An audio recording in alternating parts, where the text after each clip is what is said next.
Янан сонгайся, Ходайгайся көккә алынып, аланың ун ягына утырды. Шәкертләре китеп, бөтен җир буйлап яхшы хәбәрне таратып йөрделәр. Һәм Ходай аларга ярдәм итеп торды. Аларның сөйләгәннәрен илаһи билгеләр белән раслады. Спасибо, Господи, спасибо за молитву совместную, что все пришли, несмотря на погоду, на то, что все заняты. Мы сегодня совершили молебен, в том числе поминали представителей татарского, тюркского народа.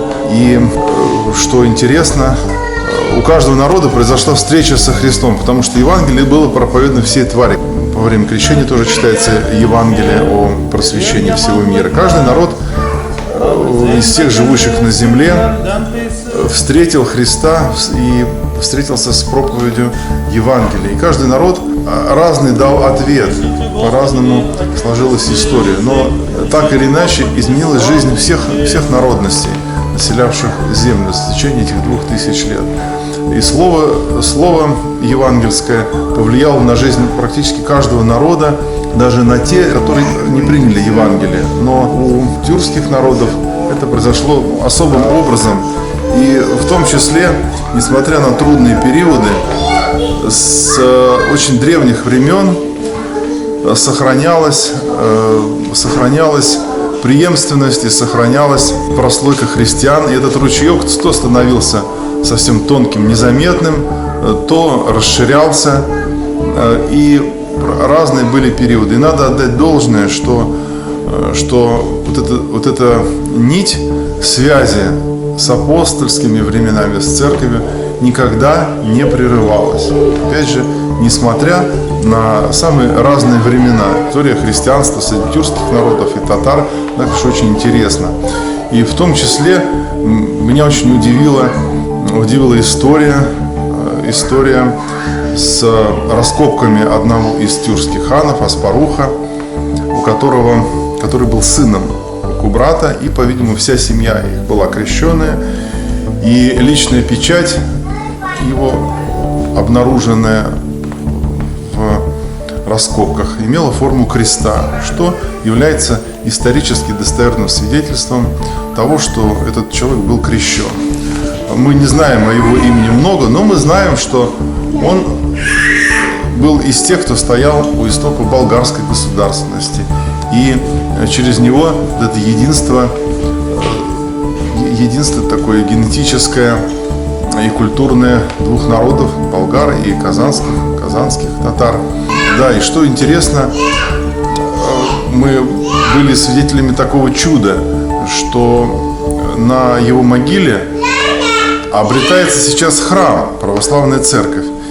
И это можно отнести как случайность, но можно себе представить, какая вероятность на огромных просторах, чтобы на чьей-то могиле построили храм, церковь. Конечно, это есть свидетельство какого-то чуда и знак Божий того, что этот человек как-то Богу угодил, наверное, и чтобы память его была вовеки. И даже те, кто построили этот храм, это совершенно случайно произошло. Там в советское время было какое-то отделение МВД, а в 90-е годы уже забыли. Там же война все стерла. Это было на Украине, Южная Украина, Запорожье. И память, собственно говоря, и особо не хранилась. И построили там церковь в память погибших во время исполнения служебных обязанностей милиционеров. И только за счет того, что там было рядом здание МВД. И храм оказался, опять же, случайно, по воле Божией, случайно, не запланировано самими строителями, памятником на месте захоронения вот этого хана Аспаруха. Так что это, можно сказать, такое чудо. И так получилось, что память о том, что эти люди были крещенными, как-то стерлась. Ну, не то, что стерлась, а она как-то забвением была предана на века. И целый ряд случайностей, ну, даже то, что эта могила была обнаружена, была исследована археологами, она была идентифицирована как Кубрата, так и Аспаруха, что это именно его захоронение, есть этому доказательства. И, наверное, это знак того, что не следует их забывать. И какое-то время все это было забвение. Многим было невыгодно вообще помнить об этом. То в советское время и в силу разных причин. И тоже можно сказать, что это такое чудо, что память их восстановлена. И молитвы за них теперь совершаются об упокоении, совершаются молитвы постоянно. И начало тому положено вот здесь, вот в храме апостола Фомы. Спасибо вас, Господи, еще раз благодарю за то, что мы пришли.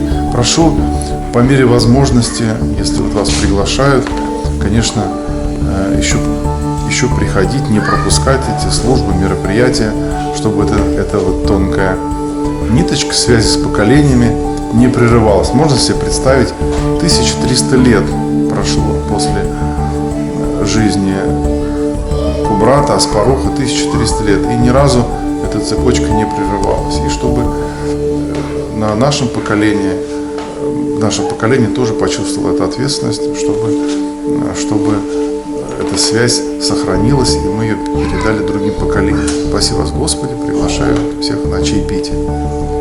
Сегодня мы пришли на молебен на татарском языке и церковнославянском, и потом была панихида по ханам. Вот панихиду мы проводим второй раз, молебен мы проводим еще начинали мы с отцом Даниилом Соевым проводить молебен на татарском языке, и проводим его по сей день, вот периодически, слава Богу.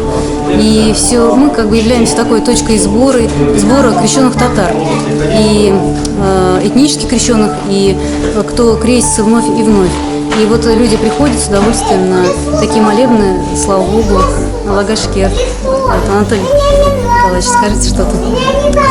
Знаете, я являюсь как раз, видимо, продолжателем того рычага тонкого, о котором сейчас только что сказали. Дело в том, что я являюсь этническим крашином, и наш народ считает, что он был крещен аж в 475 году, и с тех пор православие в нашем народе никогда не прерывалось, то усиливаясь, то ослабевая. Но сейчас имеются все возможности не только сохранения, но и приумножения числа верующих среди нашего народа. И мы это с удовольствием делаем, особенно сегодня, в такой священный для нас день, когда мы все с удовольствием пришли помолиться.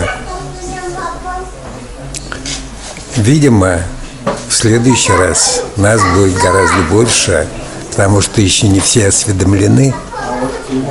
Я надеюсь, со временем все мы приобщимся к этой церкви. Спасибо.